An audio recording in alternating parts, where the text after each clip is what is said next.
हम गुलाम कभी थे ना कभी रहेंगे इंशाल्लाह। हमारी तो मुझे बीजेपी और संघ ने खड़ा नहीं किया है, मुझे अपने काम ने खड़ा किया। पहले इंडियन हूँ, पहले मुसलमान हूँ। आप बताइए आपकी नजर। आपका प्रेस का कार्ड है, मैं सोच रहा हूँ कि बना लूं कि कुछ भी बकवास करूं, कुछ नहीं। इलेक्शन कमीशन जो है वो सरकार की कठपुतली है। सूफीज कम्युनिटी के लोग जो है वो पॉलिटिकली एक्टिव नहीं होते और हमारे लोगों को पॉलिटिकली एक्टिव होना चाहिए। 1,80,00,000 रुपए पैसा ऐसा आएगा जो कौम की फलाहियत के लिए इस्तेमाल कर सकते हैं। जहाँ जो हमारे भारतीय मुसलमान हैं या भारतीय माइनॉरिटी के कोई भी लोग हैं, उसकी नागरिकता को इससे कोई कि जो मुस्लिम समाज में एक हमारी कमी रही है कि हमारे जो केंद्र की योजनाएं हैं, वो योजनाएं जमीन तक नहीं पहुंच पाती हैं। सरकार जिस तरीके से बोलती है इस तरीके से चुनाव कमीशन जो है काम करता है। वो कैसा होता है कि कौम के लिए घसाना नहीं चाहते, वक्त देना नहीं चाहते, पैसा देना नहीं चाहते, सिर्फ बात करना चाहते। और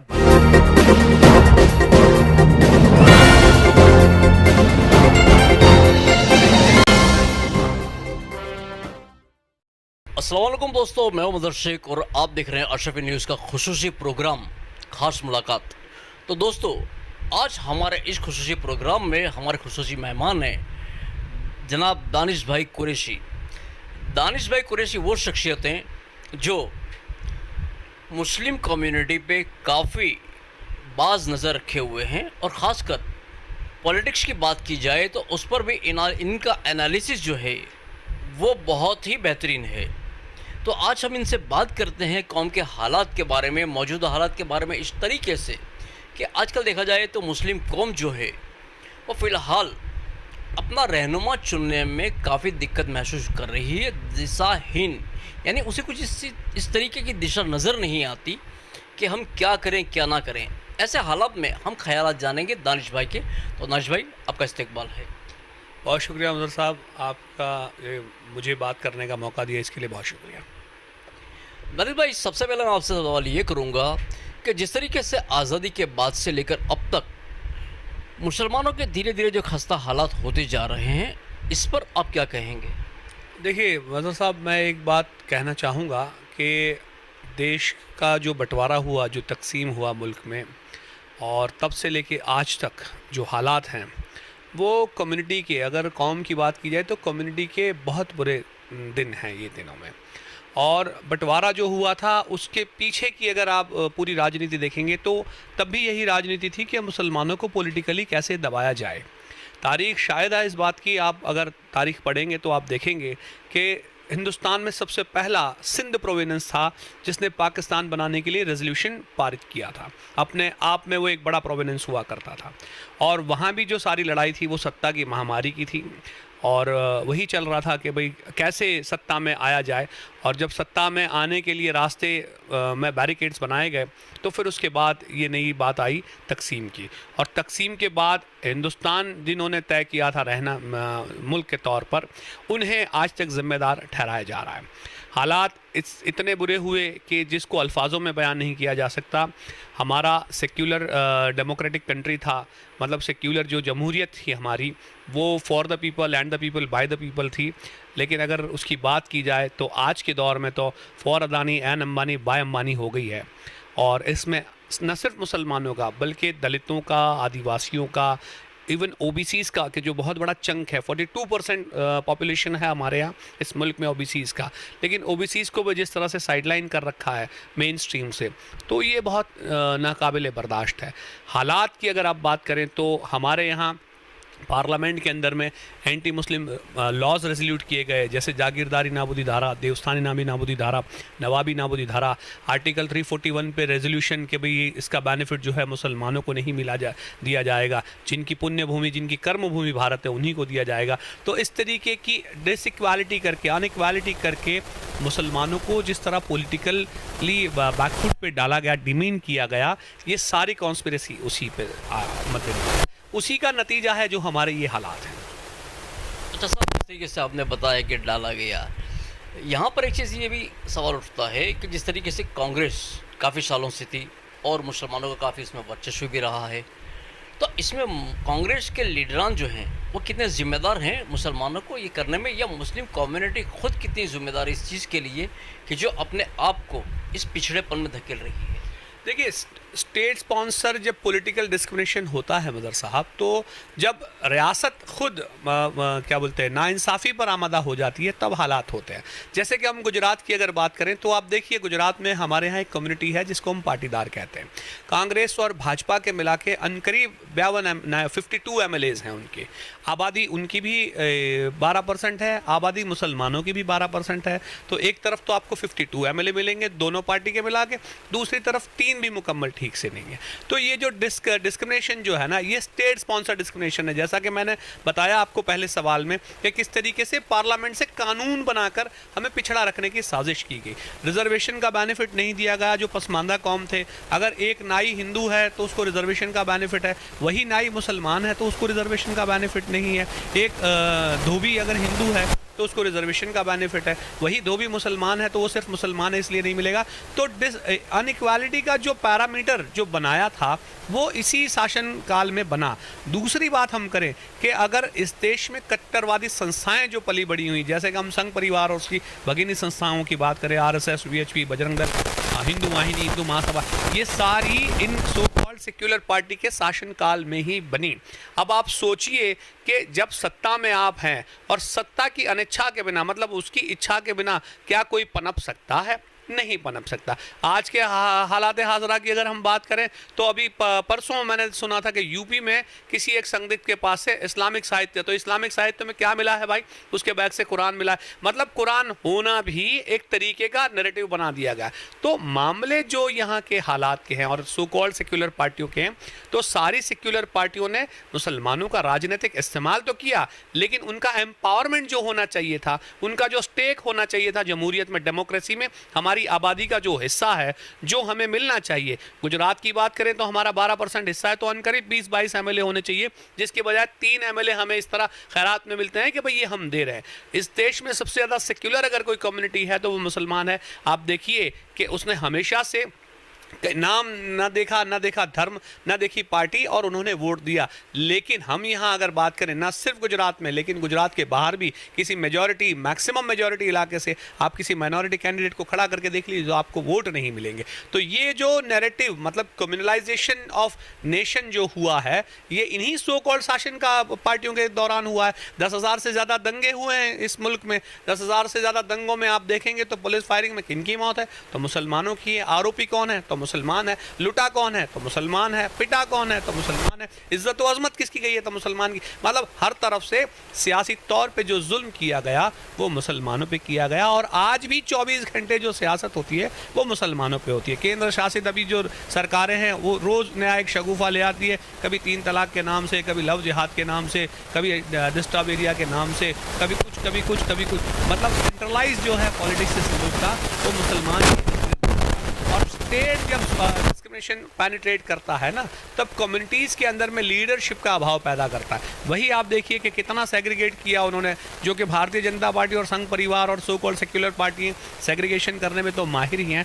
उन्होंने इतना आपको छंदों में बिखेर दिया कि आपको इकट्ठा होने में दिक्कत आए। आपके प्रोमोटिव्स की अगर बात की जाए तो इस तरीके से वो सिलेक्शन करते हैं कि आपका प्रोपोर्शनेट रिप्रेजेंटेशन जो होना चाहिए हाउस में, क्योंकि जमहूरियत में जो मामले हैं विधानसभा में या पार्लियामेंट में या और किसी भी इदारे में जहां आपको अपना रिप्रेजेंटेशन देना होता है, वो डेफिनेशन इसलिए बनाया गया है कि भाई पूरे पार्लियामेंट में जाके 125 करोड़ की आबादी तो भारत की बैठेगी नहीं, इसलिए हम 545 मेंबर ऑफ पार्लियामेंट इलेक्ट करके भेजते हैं ताकि वो अवाम की बात कर सके। अब अवाम की तो बात वहाँ होती ही नहीं है।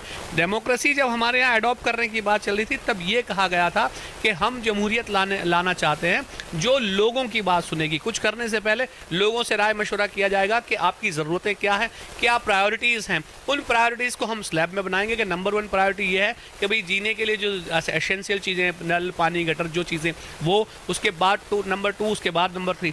लेकिन ये तो सारा मामला ही उससे विपरीत हो गया। आज हमारे यहाँ सेशन शुरू होने से पहले अदानी अंबानी के दरों पे सियासी लोग अपनी माथा टेकने चले जाते हैं। तो जो काम अवाम के लिए करना था वो काम अब वो कॉरपोरेट्स के लिए कर रहे हैं। इसीलिए इस मुल्क में सबसे ज़्यादा दुखी मुसलमान, उसके बाद दलित, उसके बाद ओबीसी है। ये हालात जो हैं हमारे मुल्क के सो कॉल्ड सेक्युलर पार्टियों ने बनाए। है कि मुस्लिम जाते हैं और एक नया इश्यू खड़ा हो जाता है। इस इश्यू को लेकर मुस्लिम कम्युनिटी की जानिब से भी देखा कि देश भर में प्रदर्शन भी होते हैं, आवेदन पत्र दिए जाते हैं। यानी कि एक वक्त की मैं इसको कहना चाहूँगा कि वक्त की बर्बादी करके ये लोग प्रदर्शन वगैरह करते हैं, लेकिन नतीजतन कुछ नहीं मिलता। तो ऐसे हालात में मुसलमानों को क्या करना चाहिए? देखिए, जमहूरियत में, डेमोक्रेसी में दो तरीके होते हैं कानून के ख़िलाफ़ लड़ने के। एक तो ये होता है कि अगर आप सत्ता में नहीं हैं तो आपके लिए हाई कोर्ट, सुप्रीम कोर्ट के द्वार खुले हैं। आपको ये इस्टेब्लिश करना पड़ेगा कि इस तरीके के जो कानून नाफिज किए जा रहे हैं या कोई भी सरकार की policy anti citizen of India है, किसी एक नागरिक के भी खिलाफ है, तो वो सरकार चाहे भले ही बहुमत में हो, चाहे सुपर बहुमत में हो, लेकिन वो ऐसा कुछ भी रेजोल्यूशन, अमेंडमेंट या एक्ट बना नहीं सकती। तो सबसे पहले तो हमारे पास जो लैक ऑफ एजुकेशन है वो सबसे बड़ा मामला है। दूसरी बात कि अगर आप कोर्ट से भी ज़्यादा जल्दी फैसला पाना चाहते हैं तो आपको पार्लियामेंट में जाना पड़ेगा। आपको तय करना पड़ेगा कि इस देश का प्रधानमंत्री कोई AIMIM से हो, कोई इंडियन मुस्लिम लीग से हो, SDPI से हो, WPI से, चाहे किसी भी पॉलिटिकल पार्टी से हो या किसी दलित पार्टी से हो, लेकिन जब तक आपका रिप्रेजेंटेशन लीडिंग रोल में नहीं आएगा तब तक आप इसी तरीके से आवेदन देते रहिए। हम आवेदन देते हैं, वो उठा के डस्टबिन में फेंक देते हैं। आज तक किसी ने आवेदन का क्या रिएक्शन आया है कुछ पूछा ही नहीं। लेकिन ये जो एक मतलब तरीका ही बन गया है, एक रिवाज ही बन गया है कि कुछ आया तो हमने मेमोरेंडम दे दिया, मेमोरेंडम देकर फिर अपने घर चले गए। देखिए, लड़ाई लड़नी है, अगर मुसलमानों को अपने हुकूकों की लड़ाई लड़नी है तो आज के दिन दिल्ली में बैठे किसानों से सीखने की ज़रूरत है, जो अपना घर बार, बीवी, बच्चे, जर जौहर, ज़मीन सब कुछ छोड़ के वो वहाँ बैठ गया है कि हम किसी कीमत पे नहीं मानेंगे, या तो आप कानून वापस लीजिए या तो हम वहाँ बैठेंगे। जब तक डू और डाई के लिए आप इस तरह से नहीं आएंगे कि भाई गैर संवैधानिक किसी भी कानून को हम चला नहीं लेंगे, क्योंकि संविधान की हिफाजत करना सबसे पहली जिम्मेदारी हमारी नागरिक के तौर पर है, उसके बाद एडमिनिस्ट्रेशन की आती है। लेकिन इसी तरीके का कॉन्स्टिट्यूशन वायलेशन होता रहा। हमने अपने दिलों को इत्मीनान इसमें कर लिया कि हमने कलेक्टर को मेमोरेंडम दे दिया, हमने स्टेट को मेमोरेंडम दे दिया, हमने सेंट्रल गवर्नमेंट को मेमोरेंडम दे दिया, लेकिन वो अपनी तरीके से काम में करते रहे। तो ये जो मेमोरेंडम की प्रथा है, मुझे लगता है ये जानी चाहिए और कुछ ठोस काम होना चाहिए। अगर ठोस काम नहीं होगा तो आपको रिजल्ट मिलना मुश्किल है। अगर आप मेमोरेंडम देते रहेंगे तो वो लेते रहेंगे, डस्टबिन में डालते रहेंगे, ये प्रोसेस चलता रहेगा। अच्छा साहब, यहाँ पर आपने जिस तरीके से बताया है कि संसद में हमारे जो हैं वो MLA हों या संसद सभ्य जो हैं उनका होना बहुत ही ज़रूरी है, MP वगैरह का होना बहुत ज़रूरी है। अब यहाँ पर सवाल ये उठता है कि जिस तरीके से असदुद्दीन अवैसी साहब जो आवाज़ उठा रहे हैं और उन्होंने मजलिस गुजरात में काफ़ी अच्छा प्रदर्शन भी किया है, लेकिन यहाँ पर फिर भी कुछ लोगों के मन में एक सवाल ये उठता है कि असदुद्दीन अवैसी साहब जब आवाज़ उठा रहे हैं, यदि लोग उनको एक शक की नज़र से देख रहे हैं कि कहीं ऐसा तो नहीं कि भारतीय जनता पार्टी है वो जानबूझकर उन्हें बोलने की इजाज़त दे रही है? देखिए मुदर साहब, दरअसल मामला ये है कि होते हैं ना, मैं फिर से दोहराऊंगा, होते हैं जिनके पास कोई काम नहीं है, वो इस तरीके की बेतुकी बातें करते हैं। क्या आपको याद नहीं है अकबरुद्दीन ओवैसी को गोलियां मारी गई थी? क्या आज तक किसी ने गोलियां खाई हैं? आप क्या कह रहे हैं? 1999 में आपको याद नहीं है कि असद साहब के ऊपर किस तरह हैदराबाद पुलिस ने लाठियां बरसाई थी? क्या फोटो मैं आपको वो दिखाऊं जिसमें उनके बदन में कितने फ्रैक्चर हुए थे? तो ये जो आरोप हैं, आप समझिए ये बिना वजह के हैं, बिना किसी तर्क के हैं, इसके पीछे कोई मामला नहीं है। दरअसल ये जो लोग इस तरीके की बात करते हैं, ना उनके पास अपने भविष्य के लिए कुछ प्लानिंग है, ना ही वो अपने इतिहास से वाकिफ़ है। और जो कौम अपने इतिहास से वाकिफ़ नहीं होती वो अपना मुस्तकबिल तय नहीं कर सकती। अच्छा साहब, आपने जिस तरीके से इतिहास की बात कही है, तो ख़ासकर देखा जाए कि उर्दू को लेकर कि सबसे पहले FIR जो लिखी गई थी, दर्ज की गई थी, वो भी उर्दू ज़बान में लिखी गई थी। जवाहरलाल नेहरू की शादी का जो कार्ड लिखा गया था उर्दू ज़बान में लिखा गया था। यानी हमारी जो तहज़ीब है, उर्दू तहज़ीब, ज़्यादातर हमारा जो लिटरेचर है उर्दू में ही है। या उर्दू जो है उससे लोग दूर होते जा रहे हैं या उन्हें उर्दू से दूर किया जा रहा है? देखिए, उर्दू के पीछे सबसे पहले आपको ये समझना पड़ेगा कि दुनिया में तरह तरह की ज़बानें बोली जाती हैं, ठीक है। हर तरह की ज़बान में, अगर जमहूरी मुल्क है तो उसमें आपको उसी ज़बान के अंदर में उनकी एग्ज़ाम्स होती हैं, उन्हें पोस्टिंग मिलती है, उनका इलेक्शन सिलेक्शन जो भी प्रोसेस होता है वो होता है। हमारे यहाँ बिल्कुल टैक्टफुली उर्दू लैंग्वेज के लिए सो कॉल्ड सेक्युलर पार्टियों ने अपने ज़माने में ब्रिटिशरों के दौर में रिपोर्ट्स बनाकर दिए। जब हमारे यहाँ दौर उर्दू का था, जब यूनाइटेड इंडिया में, जब बांग्लादेश, पाकिस्तान, हिंदुस्तान, अफ़गानिस्तान, ये सारा मुल्क एक भारत, एक हिंदुस्तान के तौर पे जाना जाता था, जब पूरी हिंदुस्तान के मुल्क में उर्दू बोली जाती थी, उस वक्त के अंदर में ब्रिटिशरों के पास ये डिमांड की गई कि उर्दू को एज अ नेशनल लैंग्वेज या मेन लैंग्वेज ख़त्म किया जाए और हिंदी को लागू किया जाए। तो आप समझिए कि जिन लोगों को लैंग्वेज से प्रॉब्लम था, अगर आपको ये लगता है कि हमारे प्रदेश में ये उर्दू स्कूलें आज बंद हो रही हैं, ये वर्तमान सरकारें कर रही है, तो नहीं है। आप समझ लीजिए ये सो कॉल्ड सेक्युलर पार्टी और कम्युनल पार्टी, इनका एजेंडा एक है। आप मुझे बताइए कि 2014 से पहले जो सरकार थी, 2014 के बाद जो सरकार बनी, क्या उनकी कोई पॉलिसी में चेंज आया? नहीं आया। नाम बदल गए, पहले शायद कुछ और नाम हुआ करते थे और अब कुछ और नाम। अल्टीमेट यूनिफॉर्मली वो सारी की सारी योजनाएं वैसी की वैसी हैं। तो कोई अगर ये समझता है कि सेक्युलर कम्युनल पार्टियां अलग हैं, तो ऐसा नहीं है। उर्दू के मामले की, ना सिर्फ उर्दू के मामले की, लेकिन और भी इतिहास की बात करूं तो नेशनल फेडरल गवर्नमेंट की तरफ से हमारे यहाँ उर्दू फरोग के नाम से उर्दू के प्रमोशनल प्रोग्राम चलाए जाते हैं। ये वही लोग चला रहे थे अब तक जिन्होंने उर्दू की मुखालिफत करके अपने आंदोलनों में और अपनी रिपोर्ट्स में ब्रिटिशरों को रिपोर्ट दी थी कि भाई हिंदुस्तान से जो है उर्दू ख़त्म की जाए। आप तो सिर्फ FIR की बात कर रहे हैं। हिंदुस्तान का सबसे पहला जो एक्ट बना था, आर्म्स एक्ट इसलिए बना था कि 1857 में पहला गदर सशस्त्र गदर था, क्योंकि उस दौर में मुसलमानों के घर घर में हथियार रहता था, जो तलवार भाले जो कुछ भी रहते थे, और वो जो सशस्त्र गदर था 9 महीने तक ब्रिटिशरों को उसके सामने लड़ना पड़ा। और जिस तरह से उनको शिकस्त मिली एक तरीके की, वो अपनी प्रपंची पॉलिटिक्स में तो कामयाब हो गए, लेकिन जिस तरीके से उनको शिकस्त मिली, इसलिए उस दौर में उन्होंने जो कानून रिजोल्यूट किया था वो भी उर्दू में। 1857 में कोई हिंदी थोड़ा ही थी यहाँ पर। तो जब आर्म्स एक्ट बना, सबसे पहला एक्ट इस मुल्क का जो बना, वो भी उर्दू में बना। तो आप देखेंगे कि किस तरीके के उर्दू को डाइल्यूट किया गया, राष्ट्रभाषा का वो दिया गया, और उर्दू को किस तरह डिमीन किया गया। तीसरे नंबर पर ले जाया गया प्राइमरीली इंग्लिश, फिर हिंदी और फिर उर्दू। और आज की डेट में आप देख लीजिए कि साउथ गुजरात के अंदर में स्टालिन जैसे कद्दावर नेताओं ने यह कह दिया कि हम हिंदी मानने को तैयार नहीं है। अगर आप हिंदी लागू करने की कोशिश करेंगे तो हम द्रविड़ नाडु पूरा अलग देश मांग लेंगे। मतलब इससे बड़ी तो बदबख्ती की क्या बात हो सकती है। सब यहाँ पर अब एक सवाल और करूँ मैं कि आजकल हमारी कौम में एक चीज़ देखी जाए तो हमारी कौम जो है वो 3 हिस्सों में तकसीम हो चुकी है। एक जो है वो उलमा लोग जो हर बात में फतवे देना या किसी भी चीज़ के अंदर दखल अंदाजी करना। दूसरी चीज़ ये है कि पढ़ा लिखा तबका जो है वो कौम को सुधारने की कोशिश करता है। और तीसरा तबका वो है जो सबसे ज़्यादा तादाद में है, जो रोज़ी रोटी में से ऊंचा नहीं आता। और उसी तबके के ऊपर जो है दारो मदार वोट का भी रहता है और ख़ास कर लीडरान का भी रहता है। तो इस बात पर आप क्या रोशनी डालें? देखिए, सबसे पहले तो एज ए मुस्लिम, मैं मुसलमान के तौर पर शुक्रगुजार हूँ उलेमाओं का, क्योंकि देखिए आपने और हमने ना रसूलुल्लाह को देखा है, ये हमारी खुशकिस्मती शायद नहीं रही है, लेकिन उनका जो पूरा जीवन चरित्र है, जो उनकी पूरी सीरत है, हमने इन्हीं उलेमाओं के मुंह से सुनी है, इन्हीं के किस्से कहानियों में सुना है और जाना है। फ़क्र है इस बात का।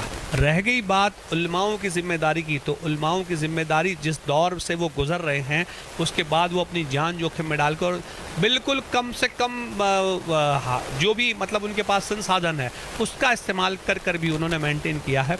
मुझे लगता है कि इस दौर में उनसे बड़ी कुर्बानी किसी की नहीं है। हाँ, ये बात और है कि सरकारें, सो कॉल्ड सेक्युलर सरकारें हों, कम्युनल सरकारें हों, वो जानबूझ के ऐसे फितने पैदा करने की फ़िक्र में रहती हैं कि मुसलमानों के अंदर अंदर मसले की झगड़े रहें ताकि वो कभी एक ना हो पाए। और उसके पीछे का जो मकसद है वो ये है कि अगर ये रिलीजियस तौर पे, मतलब मजहबी तौर पे एक हो गए, तो सियासी तौर पे इनको एक होने में ज़्यादा देर नहीं लगेगी। नज़र साहब, मैं फिर से यहाँ रिपीट करूँगा कि हमारे यहाँ संदल उर्स में जितनी तादाद इकट्ठा होती है, इतनी तादाद आज भी हमारे यहाँ डेमोन्स्ट्रेशन, मतलब कॉन्स्टिट्यूशनल प्रोसेस जो है, प्रोटेस्ट का सरकार के ख़िलाफ़ किसी भी चीज़ को जो आपको सही नहीं लगती है, उसमें इतनी तादाद में हम इकट्ठा नहीं होते हैं। हम इज्तिमाई तौर पर जितने इकट्ठा होते हैं जमात में, इतने हम इकट्ठा प्रोटेस्ट के लिए नहीं हो पाते हैं। तो हमें इस बात को समझना पड़ेगा। उलमा इस बात को समझाने की कौम को कोशिश कर रहे हैं कि भाई कानूनी तरीके से जिस तरीके की लड़ाई होनी चाहिए वो लड़ाई लड़ी जाएगी और वो लड़ भी रहे। बहुत सारे मामलों में आप देखेंगे कि अलग अलग मजहबी इदारे कानूनी मदद जो है वो कौम और मिल्लत को दे रहे हैं। तो इसलिए उन पर किसी तरीके का तंज करना ये तो मुनासिब नहीं है। उनकी कुर्बानी शायद हमसे भी ज़्यादा है। उन्हीं की देन है कि हम जहाँ खड़े हैं वहाँ मुसलमान के तौर पे खड़े हैं और और हम संविधान की बात कर रहे हैं। शायद अगर उन्होंने हमें दीन की समझ ना दी होती तो हमारे पास ये समझ ना होती।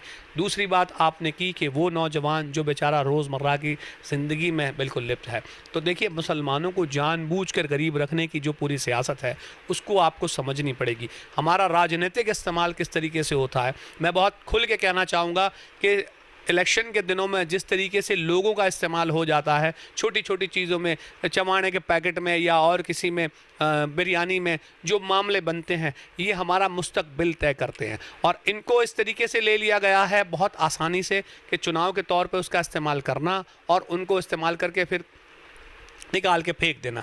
ये जो पूरा मामला है इसको हमें समझना पड़ेगा कि इलेक्शन जो है वो आपका मुस्तकबिल तय करता है, और जो चीज़ आपका मुस्तकबिल तय करती है, जैसा कि हम लॉकडाउन की बात करें तो लॉकडाउन के अंदर में मस्जिदें बंद रखने का ऑर्डर सरकार से आया, तो जब हमारा मुस्तकबिल, हमारा मज़हब जो है अगर हुकूमत की तरफ से आएगा तो फिर सियासी हुकूमत भी हमारे पास होनी चाहिए या उसका स्टेक भी हमारा होना चाहिए, ताकि हम उसके तरीके से उसका सिस्टम जो है पूरा निज़ाम बना सकें। रही बात सियासत के अंदर में नौजवानों के कंट्रीब्यूशन की, तो नौजवान मुझे लगता है कि सियासी तरीके से तेज़ जा रहा है। आने वाले दिनों में इसमें बदलाव आएगा। हम कोशिश कर रहे हैं ज़्यादा से ज़्यादा लिटरेट करने की कि हम इस मुल्क के कॉन्स्टिट्यूशन को समझें। जब आप कॉन्स्टिट्यूशन समझ लेंगे तब आपके साथ किसी तरीके की ज़्यादती करने की ताकत नहीं किसी में बचेगी, क्योंकि ये कौम को समझना पड़ेगा कि प्रेसिडेंट ऑफ इंडिया से लेके उसके बाद प्रधानमंत्री से लेके कि सरकारी एक चपरासी भी जो है वो उस कॉन्स्टिट्यूशन के निज़ाम से बंधा हुआ है। तो जब तक आपको सिस्टम कैसे चल रहा है ये समझ में नहीं आएगा तो आप उसको टैकल कैसे कर पाएंगे। एक बार आपने कॉन्स्टिट्यूशन समझ लिया तो फिर आपको ये समझ में आ जाएगा कि कमिश्नर से कैसे बात करनी है, कलेक्टर से कैसे बात करनी है, गवर्नर से कैसे बात करनी है और प्रेसिडेंट से कैसे बात करनी है। हमको इस पर तवज्जो देनी पड़ेगी, लोगों के अंदर में कॉन्स्टिट्यूशनल अवेयरनेस लानी पड़ेगी। कॉन्स्टिट्यूशनल अवेयरनेस आने के बाद बेबाकियत अपने आप आ जाएगी इंशाल्लाह। अच्छा, आपसे मैं खासकर दानिश साहब एक सवाल और करूंगा यहाँ पर कि जिस तरीके से फ़िलहाल अब देखा जाए तो ऑनलाइन सब चीज़ें हो चुकी है। जिस तरीके से आपको अगर सफाई करनी है अपने मोहल्ले में तो 155303 नंबर पर फ़ोन लगाइए और आपके मोहल्ले में साफ सफाई हो जाती है। ऐसे हालात में भी ये चीज़ें आम लोगों तक पता नहीं है और वो लोग जो हैं कॉरपोरेटर ऑफिस पे धक्के खाते हैं, और वहाँ पर देखा गया है कि ये जो अवेयरनेस जो है ये लाने की जिम्मेदारी किसकी है और ऐसे हालात बनाने के लिए हज क्या करना चाहिए? देखिए, सबसे पहले तो मैं तो एक ही बात कहूँगा मदर साहब कि मैं हमेशा से कॉन्स्टिट्यूशन की बात करना और फिर से बात करूँगा वही कि हमारी जो प्राथमिक सुविधाएं, जो प्राइमरी नीड्स जो हैं हमारी, वो देने के लिए अहमदाबाद म्यूनसिपल कॉरपोरेशन बाउंडेड है, स्टेट गवर्नमेंट बाउंडेड है और सेंट्रल गवर्नमेंट बाउंडेड है। दिक्कत ये है कि हमारे यहाँ, मैं फिर से यही कहूँगा कि लिटरेसी का जो पूरा मामला है, हमारे पास इलिटरेसी है, इसलिए हम 155303 पर कंप्लेन नहीं करने के बजाय हम कॉर्पोरेटर, किसी भी पार्टी का हो, कॉर्पोरेटर्स की ऑफिस पे धक्के खाते हैं। जब आपके पास एक क्लिक में सारी चीज़ें अवेलेबल हैं तो आप उसको क्यों नहीं करते। दूसरी बात, सफाई रखना, साफ़ पानी देना, सेवरेज, ड्रेनेज, ये सारी प्राइमरी नीड्स हैं जो कॉरपोरेशन की रिस्पॉन्सिबिलिटी में है।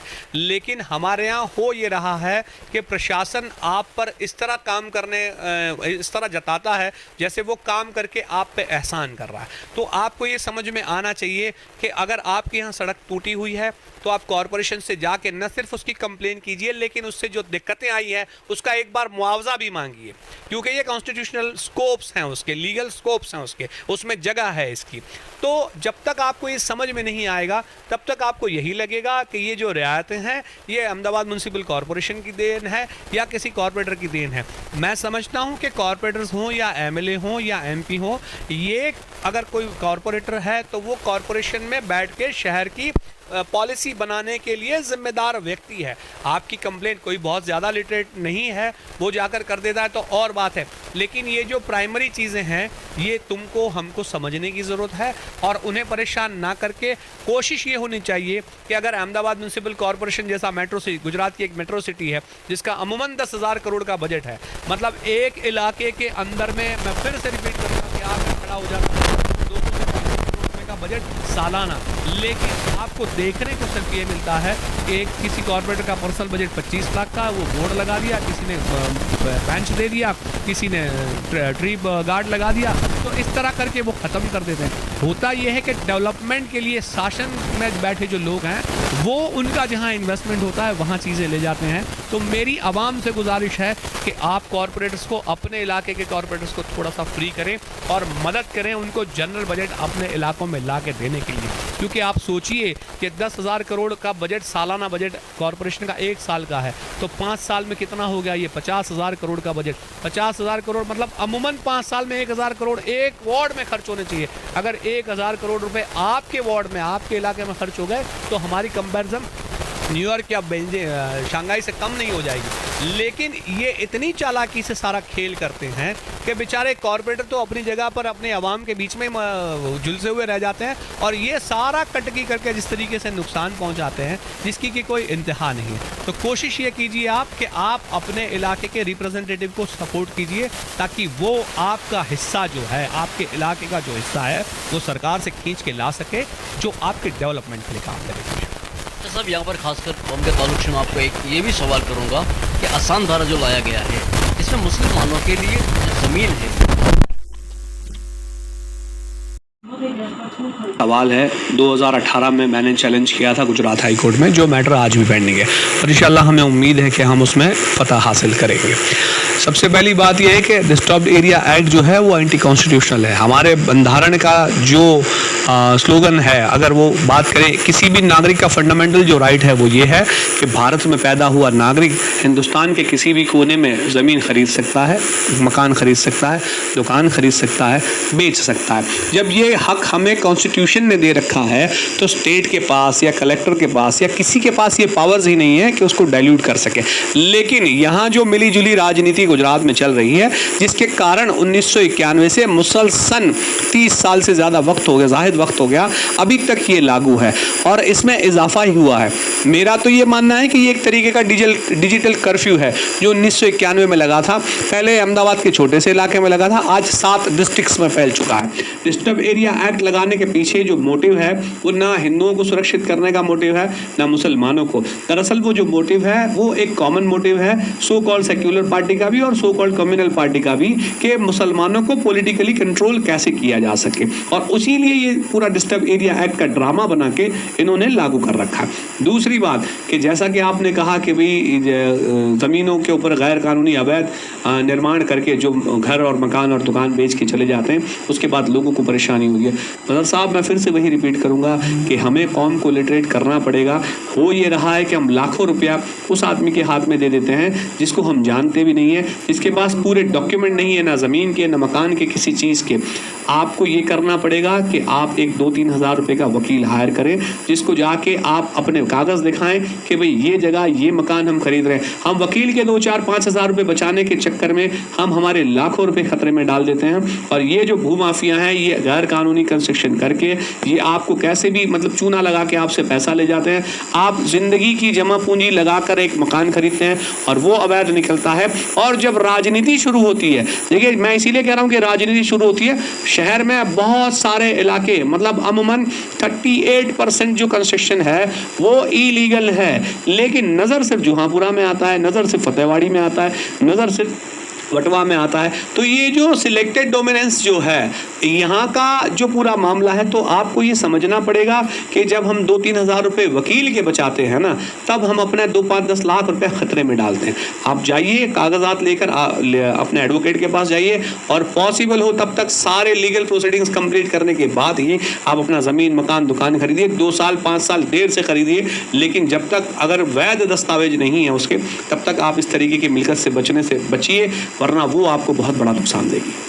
अच्छा साहब, आखिरी सवाल आपसे ये करूँगा कि आजकल देखें कि दुनिया भर में मुसलमानों को जो है एक हकारत की नज़र से देखा जाता है।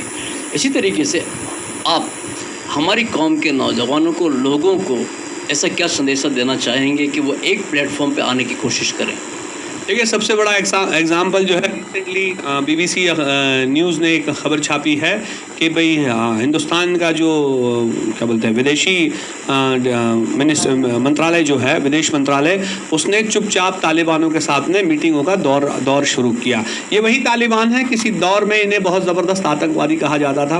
IC-814 वाला इशू सारी दुनिया से छुपा नहीं है, जिसमें मसूद अजहर को रिहाई की गई थी, उस वक्त भी वाजपेयी की सरकार थी। तो अब जब मामला ये हो रहा है कि US का और तालिबानों का जो ट्रूस हो रहा है और आने वाले दिनों में शायद उनको यूनाइटेड नेशन से मान्यता भी मिल जाए, तो देखने की बात यह है कि हम उन्हें किस तरीके से, क्या उसके बाद भी हम यूनाइटेड नेशन की मान्यता के बाद भी हम उन्हें तालिबानी आतंकवादी कहेंगे या गवर्नमेंट के तौर पे हम उन्हें स्वीकार करेंगे, उनकी एम्बेसीज खुलेंगी और सारे जो भी उनके राइट्स हैं यूनाइटेड नेशन के बाद के वो मिलेंगे। तो आपको हौसला रखना है, समझना है, देखना है कम्युनिटी को कैसे आगे ले जाना है, उसको सोचिए, समझिए, पढ़िए, लिखिए। पढ़ने लिखने का मतलब ये नहीं है कि आप आलिम फाजिल हो जाएं, चार्टर्ड अकाउंटेंट बन जाएं, पायलट बन जाएं, वो ठीक है, अपनी जगह बनना चाहिए, लेकिन पढ़ने का मतलब ये है कि जब तक आप संविधान को नहीं समझेंगे, संविधान में बार बार इसीलिए दोहरा रहा हूँ कि हमारे पूरे देश का निज़ाम उसी किताब से चलता है। तो जो निज़ाम जिस किताब से चलता है उसको डिटेक्ट करने के लिए, आपको उसका सिस्टम समझने के लिए आपको कॉन्स्टिट्यूशन पढ़ना ही पड़ेगा। रह गई बात कि अपने तरीके से कानूनी हद में, दायरों में रहकर अपने हक की लड़ाई लड़िए, अल्लाह आपको तालिबानों की तरफ फतह करेगा। तो दोस्तों, आज हमने मुलाकात की दानिश भाई कुरैशी साहब से। बहुत बहुत शुक्रिया दानिश भाई, आपने हमें वक्त दिया और दानिश भाई से ख़ासकर ये बात जानने को मिली, उन्होंने कौम के लोगों को ख़ासकर ये उन्होंने एक मैसेज भी दिया कि खुद बेदार होने की ज़रूरत है। अगर आप बेदार होगे तो आपको किसी भी तरीके से दिक्कतों का सामना नहीं करना पड़ेगा, ना ही कोई आपके सामने कुछ बोल सकेगा या आपकी हक तलफी कर सकेगा। तो मैं मज़हर शेख आपसे इजाज़त चाहता हूँ, कैमरामैन खुर्शीद शेख के साथ। अल्लाह हाफ़िज़।